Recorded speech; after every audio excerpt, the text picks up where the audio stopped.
was raised by my grandmother, and we were very poor. Back in the days of food stamps. I remember we went to the store and we were getting these groceries, and Grandma was taking these little coupons off and giving them to the clerk. And this man looked over and very loudly said, "Will you look at that? Will you look at all that good food that woman has?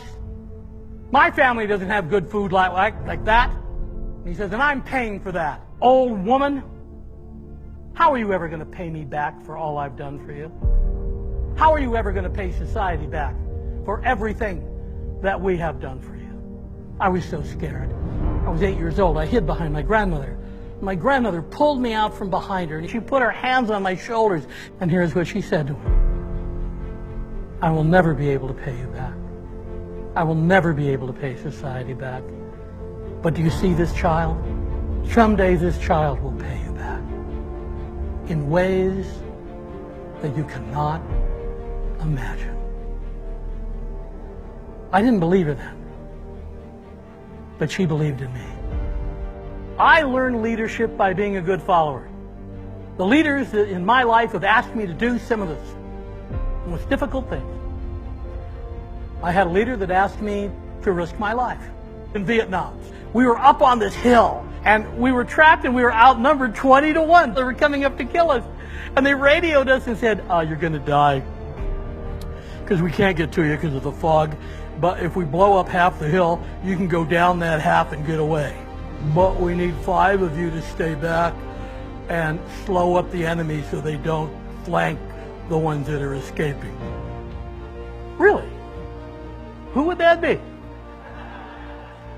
And Sergeant Parker came to us and he said, "We have to do this." I said, "We what?" He says, "It's our responsibility." I said, "Responsibility?" He said, "You know what responsibility is, Richard? It's a word made up of 2 words. The word response and the word ability. Responsibility isn't what someone puts on you. Responsibility isn't your job description. Responsibility isn't the paper you sign. We all find ourselves looking at situations, and we all find ourselves with abilities. And what we have to ask is, given my abilities, what then will be my response to those abilities? Do we have the ability to slow them up? Do we have the ability to save these lives? We do. So what is our response to that ability? I had a leader that talked me into never retiring and working till the day I die. We adopted 4 little disabled girls in December, ages 9 to 4. I'm 66 years old. This was not my idea for my golden years. But they were going to split them all up if we didn't take them. We were the only ones who could take them. And I asked my wife, "Why do you think I should do this?" And she looked at me and she said, "It's our responsibility." And did we have the ability to do it? Yeah. And what was our response to that ability? To do it. What abilities do you have? And more importantly, what is your response? I have a little assignment. I want you to think about it. I want you to go out. I want you to find 3 people on Monday. And I want you to get 3 people to believe in you. On Friday, I want you to go out. And I want you to get 3 people to believe in themselves. I want you to ask yourself this question: did I feel more like the leader I want to be on Monday? Or did I feel more like the leader I want to be on Friday?